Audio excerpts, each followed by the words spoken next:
In 1996, legendary film actor and producer Kirk Douglas suffered a stroke that greatly affected his speech. He was very frightened. He was very depressed. He was very concerned about his future. Finally, he just made some decisions, and I think part of those decisions were I can still write books.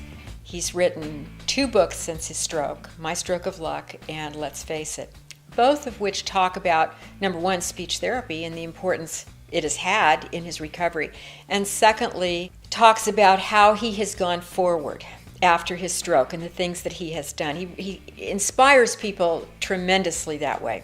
And then also, he was in a movie called Diamonds, and he did a great job. And he talked about speech pathology services in Diamonds. He showed the kind of exercises that he was doing. He was very, very complimentary about speech pathologists and what they had done for him. Mr. Douglas is currently performing in his own one-man show. He's just pretty much going back over segments of his life and talking about things that he's done and people that had an effect on him and some things with his career, but he certainly weaves in the stroke and weaves in the importance of speech therapy in his recovery. In November of 2008, Mr. Douglas visited speech-language pathology students at Cal State Long Beach. We brought him down.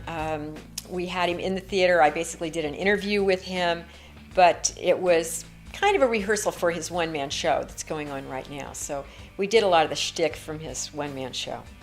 When I first started with him, his fatigue level, in terms of using good speech, how long could he use the good speech? About 10 or 15 minutes, max. And now his show was 55 minutes of talking. When he was down at Cal State, we were at least 55, 58 minutes. So I've seen a tremendous change in his fatigue level and in his clarity during his speaking. Since his stroke, Mr. Douglas has also made great contributions to his community, including building playgrounds and working at the Ann Douglas Center. They have just completed 400 playgrounds for the city of Los Angeles. This was over a decade, and they never missed a dedication. They always went to every dedication of these playgrounds. And Kirk spoke, of course, at the playgrounds. Thanksgiving is really wonderful because Ann and Kirk Douglas come down to the Los Angeles Mission and they serve dinner. And they serve dinner to the students of the Los Angeles Mission and Douglas Center. And these are individuals that are there in the program. And then also being served are people from the street, people who live in the area.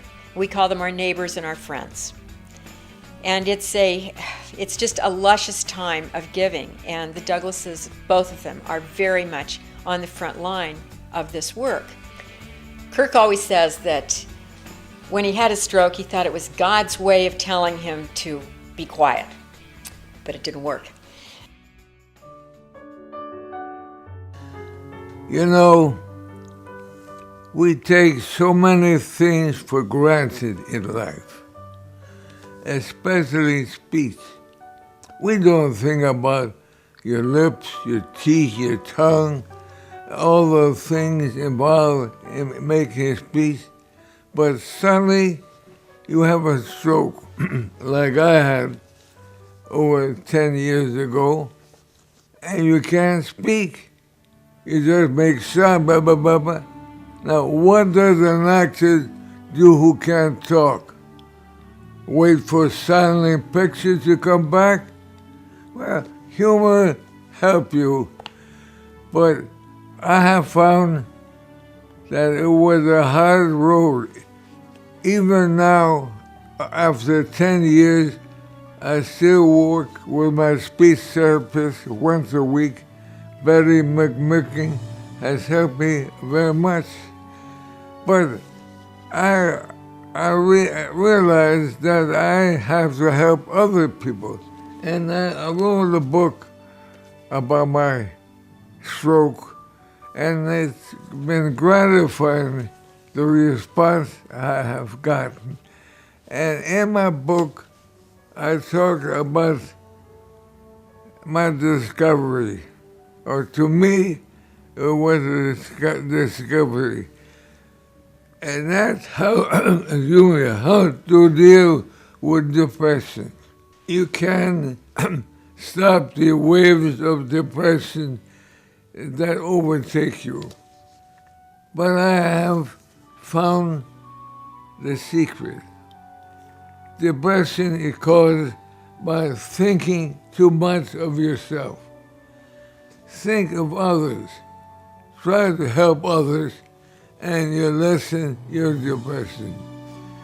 So in a way, I'm grateful for the stroke that I have because it's taught me a lot about how to live your life. So be careful. God forbid, don't get a stroke. But remember that caring is sharing. Thank you very much.